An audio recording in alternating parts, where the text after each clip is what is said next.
আমরা ভাই বিরিয়ানির প্যাকেট দিতে পারবো না, আমাদের অত বাজেট নেই, তোলার টাকাও নেই। আমরা ভালোবেসে একটু চা খাওয়াতে পারবো, তবে চা খাইয়ে ভোট চাইবো না। আর আর আমাদের কাছে কি হলো, আর চা খাইয়ে বাইকের 100 টাকা তেল দিয়ে 500 টাকা রোজ দিয়েও আমি ভিড় করাতে পারবো। ভালোবেসে আসবে, তোমার জন্য আমি জান দিতে প্রস্তুত আছি।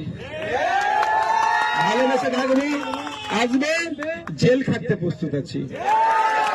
আপনাদের হয়ে কথা বলি, আপনাদের হয়ে লড়াই করি, বাংলার মানুষের জন্য, কৃষকদের জন্য, ছাত্রদের জন্য, যুবর জন্য, পুলিশের জন্য, সিভিক ভলেন্টিয়ার জন্য, সরকারি কর্মচারীদের ডিএর জন্য লড়াই করছি। আমাকে আটকাতে পারেনি, 42 দিন জেল খাটিয়েছে। আমরা 100 টাকা দিতে পারবো না, 2 দিন জেল খেটে নিতে পারবো আমি তোমাদের জন্য। আমার কাছে ভাই 100 টাকা নাই।